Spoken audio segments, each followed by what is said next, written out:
ഓം ശ്രീനാരായണ പരമഗുരവേ നമ.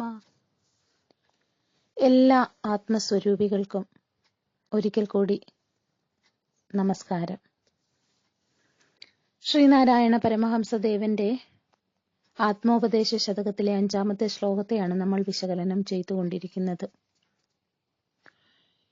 ഈ ശ്ലോകത്തിൽ ഗുരു നമുക്ക് ആ സത്യവസ്തുവിനെ കുറിച്ച് പറഞ്ഞു തരികയാണ്. നമ്മളൊക്കെയും ആത്മസ്വരൂപികളാണ്.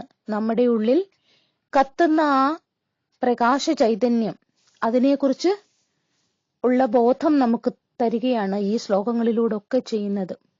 ഇവിടെയും ഗുരു പറഞ്ഞു തരുന്നു, ലോകത്തുള്ള മനുഷ്യരെല്ലാവരും, ഉലകര് ഉറങ്ങി ചിന്ത ചെയ്യും. ഉറക്കത്തിലാണ്, ആ ഉറക്കത്തിലെ ഉണർവിനെ കുറിച്ചാണ് ഇവിടെ പറയുന്നത്. യഥാർത്ഥത്തിൽ ഉണരുന്നതിനെ അല്ല പറയുന്നത്. ഒരുതരം അജ്ഞാനത്തിൽ ഉണർന്ന് പലതും ചിന്ത ചെയ്യുന്നു. അജ്ഞാനത്തിൽ ഉണരുന്നതിന്റെ കാരണം എന്താണ്? തങ്ങളുടെ യഥാർത്ഥ സ്വരൂപത്തെ മറന്നു പോകുന്നത്. പുറമേയുള്ള പലതും കണ്ട് ഭ്രമിച്ചിട്ട് യഥാർത്ഥത്തിലുള്ളത് എന്താണെന്ന് മനസ്സിലാക്കാതെ പോകുന്നതാണ് ഉറങ്ങി ഉണരുക എന്ന വാക്കുകൊണ്ട് ഗുരു ഇവിടെ നമ്മളെ ബോധ്യപ്പെടുത്താൻ ശ്രമിക്കുന്നത്. നന്നായി ഉണർന്നിരിക്കുന്ന അവസ്ഥയല്ല, ഉറങ്ങി ഉണരുന്ന അവസ്ഥയാണ്. ഉണരുക എന്ന് പറഞ്ഞാല് ഉറക്കത്തിലാണ് യഥാർത്ഥത്തിൽ. ഉറക്കം എന്തിന്റെ ഉറക്കമാണ്? അജ്ഞാനമാകുന്ന ഉറക്കമാണ്. നാം ഈ പുറമേ കാണുന്ന പ്രപഞ്ചത്തിലെ ഓരോ വസ്തുവും സത്യമെന്ന് കരുതി ഈ ഓരോ വസ്തുവിലും നിറഞ്ഞിരിക്കുന്ന ചൈതന്യം എന്താണെന്ന് മനസ്സിലാക്കാതെ, യാഥാർത്ഥ്യത്തെ അറിയാതെ ഏതോ ഒരു ആവരണത്താൽ മൂടപ്പെട്ട് നമ്മൾ ഇരിക്കുന്ന അവസ്ഥയെയാണ് ഉറങ്ങി ഉണരുക എന്നുള്ള വാക്കുകൊണ്ട് അർത്ഥമാക്കുന്നത്. അങ്ങനെ ആ ഒരു യഥാർത്ഥ ഉണർവിലല്ലാതെ വളരെയധികം ചിന്തകളാലും വളരെയധികം കാര്യങ്ങൾ, ഉള്ളിൽ വാസനകൾ, ആ വാസനകൾ തന്നെയാണ് ചിന്തയുടെ രൂപത്തിൽ വരുന്നത്.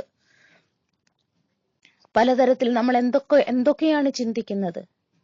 ഇന്നലകളെ കുറിച്ചും നാളെയെ കുറിച്ചുമുള്ള ചിന്തയാണ് നമ്മളുടെ ഉള്ളിൽ എപ്പോഴും. ഒന്നുകിൽ കഴിഞ്ഞുപോയതിനെ ഓർത്ത് ചിന്തിച്ചുകൊണ്ടേയിരിക്കും. അതല്ലെങ്കിൽ നാളെ എന്തായിരിക്കും സംഭവിക്കുക? എന്റെ ആരോഗ്യം ഇതുപോലെ തന്നെ നിലനിൽക്കുമോ?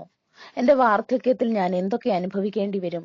കുട്ടികൾ ഞങ്ങളെ അല്ലെങ്കിൽ എന്നെ നോക്കുമോ? എന്റെ കാര്യങ്ങളൊക്കെ എനിക്ക് തീരെ ചെയ്യാനാവാത്ത കാലം വരുമ്പോൾ എന്റെ മക്കൾ എങ്ങനെയായിരിക്കും എന്നോട് പ്രവർത്തിക്കുക? ഇങ്ങനെ 100 കൂട്ടം ആവശ്യമില്ലാത്ത ചിന്തകളാണ്.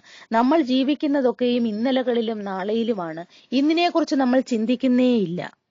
ഇന്നു മാത്രമേ ഉള്ളൂ സത്യമെന്ന് നമ്മൾ ഒരിക്കലും മനസ്സിലാക്കുന്നില്ല. ഇന്നും സത്യമല്ല. ഈ നിമിഷം നമ്മൾ നമ്മുടെ മനസ്സിൽ ഒരാശയം രൂപം കൊണ്ട് ആ ആശയം നമ്മൾ പുറത്തു പറഞ്ഞു കഴിയുമ്പോൾ, ഒരു വാക്ക് പറഞ്ഞു കഴിയുമ്പോൾ അത് പാസ്റ്റായി, അത് കഴിഞ്ഞതായി. അപ്പോൾ എന്താണ് ഈ നിലനിൽക്കുന്നതെന്ന് പറയുന്നത്? യഥാർത്ഥത്തിൽ നിലനിൽക്കുന്നതെന്ന് പറയുന്നത് പറഞ്ഞ വാക്കുപോലും യഥാർത്ഥത്തിൽ നിലനിൽക്കുന്ന, ഈ പറയുന്ന സമയം പോലും നിലനിൽക്കുന്നതല്ല. കാരണം പറഞ്ഞു കഴിയുമ്പോഴേക്കും അത് തീർന്നു, അത് ഇന്നലെയായി തീർന്നു. നമ്മൾ ആകെയുള്ള ഒരേ ഒരു സത്യത്തെ മനസ്സിലാക്കാതെ മറ്റു പലതും സത്യമെന്ന് കരുതി ഈ പ്രപഞ്ചത്തിൽ വ്യവഹരിക്കുന്നു. അങ്ങനെ വ്യവഹരിക്കുന്നത് കൊണ്ട് നമ്മൾ അജ്ഞതയിലായി പോകുന്നു, ഉറങ്ങിപ്പോകുന്നു. അതാണ് യഥാർത്ഥത്തിൽ ഇവിടെ പറയുന്നത്. ഉറങ്ങി ഉണർന്ന് അജ്ഞാനത്തിൽപ്പെട്ട് നമ്മൾ യഥാർത്ഥത്തിൽ ഞാൻ ആരാണെന്ന് മനസ്സിലാക്കാതെ പുറമേ കാണുന്ന പ്രപഞ്ച ദൃശ്യങ്ങളൊക്കെയും സത്യമെന്ന് കരുതി ലോകവ്യവഹാരം ചെയ്യുന്നു. എന്നാൽ അതിനുശേഷം ഗുരു പറയുന്നു, ഇതിലൊന്നും പറ്റിച്ചേരലില്ലാതെ അതേസമയം ഇതൊക്കെയും പാർത്തു നിൽക്കുന്ന ഒരു വിലമതിയാത്ത വിളക്കുണ്ട്. പുറമേ നടക്കുന്നതിലൊന്നിലും യാതൊരു തരത്തിലുമുള്ള സംഘവും ഏർപ്പെടുത്താതെ, എന്നാൽ ഇതിനെ എല്ലാം കണ്ടുകൊണ്ടിരിക്കുന്ന ഒരു എല്ലായ്പ്പോഴും കത്തിജ്വലിച്ചുകൊണ്ട് നിൽക്കുന്ന പ്രകാശ സ്വരൂപമായ ഒരു ജ്യോതിസുണ്ട്. അത് ഉദിക്കുകയോ പൊലിയുകയോ ഇല്ല എന്നുള്ള വസ്തുത നമ്മൾ മനസ്സിലാക്കുക. ഉദിക്കുന്നില്ല, അസ്തമിക്കുന്നുമില്ല. ഉദിക്കാതെയും അസ്തമിക്കാതെയും ഇരിക്കുന്നു എന്ന് പറഞ്ഞാൽ എന്താണ്? എല്ലായ്പ്പോഴും ഒരേ രീതിയിൽ പ്രകാശിച്ചുകൊണ്ട് തന്നെ ഇരിക്കുന്നു. ഉദിക്കുന്നില്ല എന്ന് പറഞ്ഞാൽ അതിന്റെ ആദി എവിടെയാണെന്ന് അറിയില്ല. എവിടെയാണ് അത് ഉദിക്കുന്നത്? ആ ഉദിക്കുന്ന ഒരു വസ്തുവിന് അസ്തമയവുമുണ്ട്, അല്ലെ? ഏതൊരു വസ്തുവിനെ നമ്മൾ കാണുന്നുവോ, ഈ പ്രപഞ്ചത്തിൽ കണ്ണുകൊണ്ട് കാണുന്നതും ചെവി കൊണ്ട് കേൾക്കുന്നതും നാവ് കൊണ്ട് രുചിക്കുന്നതും മൂക്കുകൊണ്ട് മണത്തു നോക്കുന്നതും ത്വക്കുകൊണ്ട് സ്പർശിക്കുന്നതുമായിട്ടുള്ളതാണ് സർവ്വതും. ഈ ഇങ്ങനെയുള്ള പഞ്ചേന്ദ്രിയങ്ങൾ കൊണ്ട് നമ്മൾ അറിയുന്ന സർവ്വതും നശിക്കുന്നതാണ്. ഉണ്ടായിട്ടുള്ളതെല്ലാം മറയും, നശിക്കും. അതുകൊണ്ടാണ് ഉദിക്കുകയും പൊലിയുകയും ഇല്ല ആ പരമമായ വിളക്കെന്ന് പറയുന്നത്. കാരണം ഉദിച്ചതാണെങ്കിൽ അത് അസ്തമിക്കും, ഉണ്ടായത് നശിക്കും. അതുകൊണ്ട് ഉണ്ടായിട്ടുമില്ല, അതുകൊണ്ട് തന്നെ ഉണ്ടാവാത്ത ഒരു വസ്തുവിന് എങ്ങനെയാണ് നാശമുണ്ടാകുന്നത്? നിത്യനിതാന്തമായ ഒരു വിളക്ക്, ആ വിളക്കിനെ അറിയാൻ വേണ്ടിയിട്ടാണ് നമ്മുടെ ഈ മനുഷ്യ ജന്മമെന്ന് നമ്മൾ അറിയണം. ഒരുപാട് ജന്മങ്ങൾക്ക് ശേഷം കിട്ടുന്ന ഒരു മനുഷ്യ ജന്മമാണ്.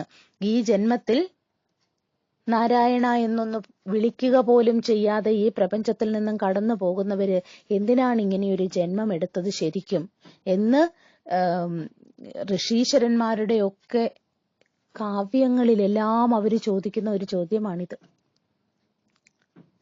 നമ്മൾ നമ്മെ അറിയാതെ പോകരുത്. അതുകൊണ്ടാണ് ഇത് കണ്ടുപോയിടണമെന്ന് ഗുരു പറയുന്നത്. ഇത് കണ്ടിട്ട് മുന്നോട്ടുള്ള പാതയിൽ സഞ്ചരിക്കുമ്പോഴായാലും ഇത് കാണണം. അതല്ലെങ്കിൽ ഈ ശരീരം വിട്ട് ഈ പ്രാണൻ പോകുന്നതിന് മുമ്പ് ഈ ഒരു വസ്തുതയെ മനസ്സിലാക്കിയിട്ട് പോണം. അധ്യാത്മ സാധന എന്ന് പറയുമ്പോൾ ചിലരുടെ ചിന്താഗതി എന്താണ്? അങ്ങനെ അധ്യാത്മത്തിലേക്ക് പോയി കഴിഞ്ഞാൽ എനിക്കിവിടെ ഈ ഗൃഹസ്ഥാശ്രമം അത്യന്തം ദുഷ്കരമായി പോകത്തില്ലേ?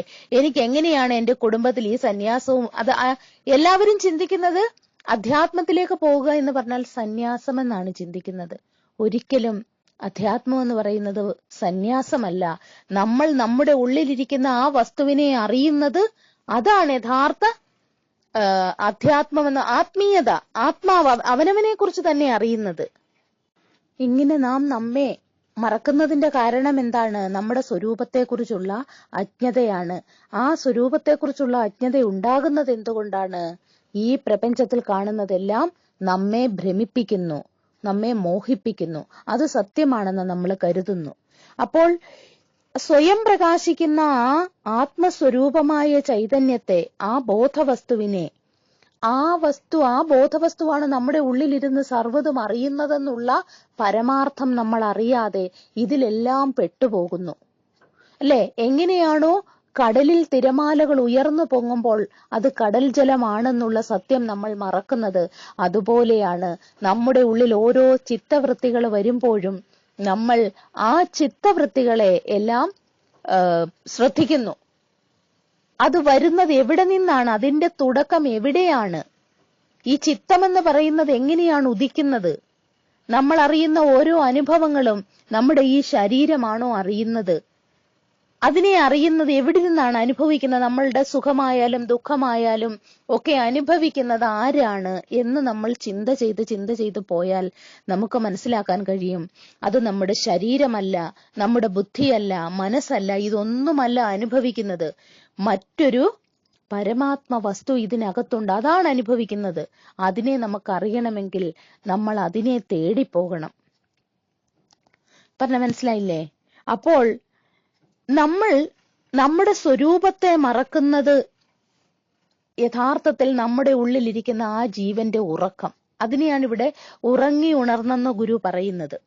അപ്പോൾ നമ്മുടെ ഗാഠനിദ്രയിൽ നമ്മുടെ ഈ സ്വരൂപത്തെ മറയ്ക്കുന്ന ഒരു ആവരണം, നമ്മൾ കഴിഞ്ഞ ദിവസവും പറഞ്ഞതാണ്, നമ്മൾ ആ ആവരണം ഉണ്ടെന്നുള്ളത് എല്ലാ ദിവസവും അറിയുന്നതാണ്. കാരണം ഉറക്കത്തിൽ നമ്മൾക്ക് ഒന്നും അറിയാത്ത ഒരവസ്ഥയിലേക്ക്, ഒരു കട്ടിയുള്ള ഒരു മറയിലേക്ക് നമ്മെ കൊണ്ടുപോകുന്നു. അത് നമ്മുടെ മനസ്സവിടെ കട്ടിയായിട്ട് നിൽക്കുന്നതാണ്. അതിനും അപ്പുറത്തുള്ള ഒരു തലത്തിലേക്ക് നമ്മൾ പോകുന്നു. എല്ലാ ദിവസവും സത്യത്തിൽ നമ്മൾ ആ ബോധസ്വരൂപമായ പ്രജ്ഞയെ, ആ ബോധസ്വരൂപമായ പ്രകാശത്തെ അറിയുന്നുണ്ട്. ആ അറിയുന്ന അറിവാണ് സുഖമായി ഉറങ്ങി എന്ന് രാവിലെ പറയുന്നത്. ആ കിട്ടുന്ന സുഖം നമുക്ക് ആ ബോധത്തിൽ ലയിക്കുന്നത് കൊണ്ടാണ്. ജീവൻ ആ ബോധത്തിൽ ലയിക്കുന്നു. മനസ്സിപ്പുറത്തൊരു മറയായിട്ട് നിന്നിട്ട് ഒന്നും അറിയാത്ത ഒരവസ്ഥയിലേക്ക് കൊണ്ടുപോകുന്നു. ഇത് തന്നെയാണ്, ഈ ഒരു വസ്തുതയാണ് ഗുരു ഇവിടെ പറയുന്നത്. പലതും ചിന്ത ചെയ്യുന്നു, ഇതിനെയെല്ലാം ഉറ്റുപാർത്തു നിൽക്കുന്ന ഒരു ചൈതന്യവത്തായ ബോധസ്വരൂപൻ നമ്മുടെ ഉള്ളിലുണ്ട് എന്ന്. ആ ബോധസ്വരൂപനെ അറിയുക എന്നുള്ളതാണ്. അതായത് എല്ലാ പ്രപഞ്ച വ്യവഹാരങ്ങളും ഉറക്കത്തിൽ നിന്നുള്ള ഉണർവാണ്, അല്ലെങ്കിൽ നമ്മുടെ സ്വരൂപത്തെ നമ്മൾ മറക്കുന്ന അജ്ഞതയുടെ ഫലങ്ങളാണെന്നുള്ളത് നമ്മൾ അറിയുകയും ആ പരമാത്മ സ്വരൂപമാണ് സത്യമെന്നുള്ള വസ്തുത ബോധ്യപ്പെടുകയും നമുക്ക് വേണം. നമ്മൾ ഈ ശരീരം ഉപേക്ഷിച്ച് നമ്മുടെ ഈ ജീവൻ പോകുന്നതിന് മുൻപ്. അങ്ങനെയുള്ളവർക്കാണ് മുക്തി കിട്ടുന്നത്, മോക്ഷം കിട്ടുന്നത്. അതിനെ നമുക്ക് മനസ്സിലാക്കി തരാനാണ് ഗുരു ശ്രമിക്കുന്നത്. എല്ലാ ഋഷീശ്വരന്മാരും ശ്രമിക്കുന്നത് ഇത് തന്നെയാണ്.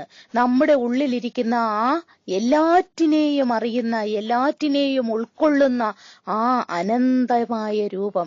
ഭഗവത്ഗീതയിൽ വിരാട് രൂപ വർണ്ണനയിൽ പറയുന്നുണ്ട്, അർജുനൻ കൃഷ്ണനെ കണ്ടിട്ട്, കൃഷ്ണന്റെ ഈ വിരാട് രൂപം കണ്ടിട്ട് ഈ പ്രപഞ്ചം മുഴുവനും നിറഞ്ഞു നിൽക്കുന്നത് ആ പരമാത്മ ചൈതന്യമാണെന്നുള്ള കാഴ്ചയിൽ ചോദിക്കുന്നു, അനേക ബാഹു ഉദര വക്ത്ര നേത്രം പശ്യാമി ത്വാം സർവതോ അനന്തരൂപം ന മധ്യം ന അന്തം ന പുനഃ തവ ആദിം പശ്യാമി വിശ്വേശ്വര വിശ്വരൂപ. അനേക ബാഹുക്കളോടും അനേകം ഉദരത്തോടും അനേകം നേത്രങ്ങളോടും കൂടിയ അങ്ങയെ ഞാനിതാ കാണുന്നു. ഈ ഓരോ രൂപവും, അതായത് അവതാരങ്ങളാണെന്ന് പറഞ്ഞാൽ പോലും, ഇതൊക്കെയും നമുക്ക് മനസ്സിലാക്കാൻ വേണ്ടിയിട്ട് ഓരോ രൂപവും ഭാവവും തന്ന് കാണിക്കുന്നതാണ്. കൃഷ്ണന്റെ വിരാട് രൂപം അവിടെ പറയുമ്പോൾ ഈ പ്രപഞ്ചം മുഴുവനും കൃഷ്ണൻ തന്നെയാണ്, അല്ലെങ്കിൽ ഈ പ്രപഞ്ചം മുഴുവൻ ഒരേ ഒരു ശക്തിയാണെന്ന് കാണിക്കാൻ വേണ്ടിയിട്ടാണ്. അതിന് കൃഷ്ണനെന്ന് പേരിട്ടു. രാമനെന്നോ കൃഷ്ണനെന്നോ നാരായണനെന്നോ ഒക്കെ പറയുന്നതെല്ലാം ആ ഒരേ ഒരു ചൈതന്യമാണ്. ആ ചൈതന്യത്തിനെ നമുക്ക് മനസ്സിലാക്കാൻ വേണ്ടിയിട്ട് ഗുരുക്കന്മാരുടെ രൂപത്തിൽ അവതാരങ്ങൾ എടുക്കുന്നതാണെന്ന് നമ്മൾ അറിയുക.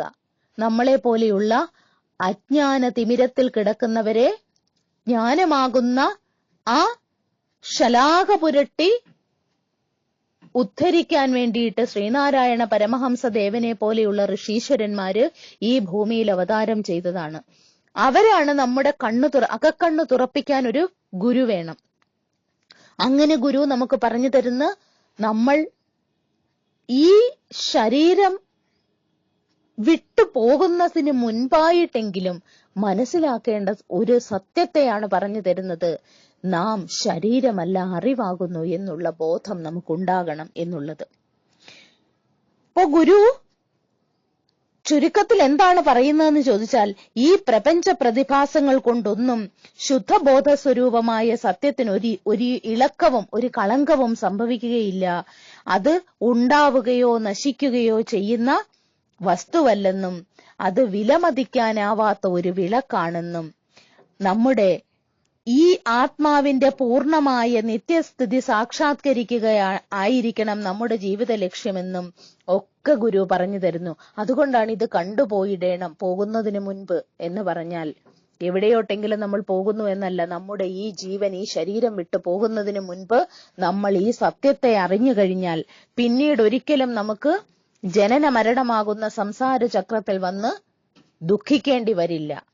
അതിനു വേണ്ടിയിട്ടാണ് ഈ ആത്മോപദേശ ശതകത്തിന്റെ ഓരോ ശ്ലോകത്തിലൂടെയും ഗുരു ശ്രമിക്കുന്നത്. അതിനെ നമ്മൾ ഉൾക്കൊള്ളാൻ ബാധ്യസ്ഥരാണ്. അങ്ങനെ നമ്മൾ ഉൾക്കൊണ്ടാൽ പരമമായ ഗതിയായിരിക്കും നമുക്ക് കിട്ടുന്നത്. അതുകൊണ്ട് ഓരോ ശ്ലോകത്തെയും നന്നായി മനസ്സിലാക്കി മുന്നോട്ട് പോവുക. അതുകൊണ്ട് എല്ലാവർക്കും അങ്ങേയറ്റം ജീവിതത്തിന്റെ പരമഗതി ഉണ്ടാകും, സംശയമില്ല.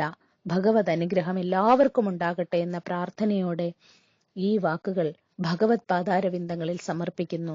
എല്ലാവർക്കും നന്മയുണ്ടാവട്ടെ. നമസ്തേ.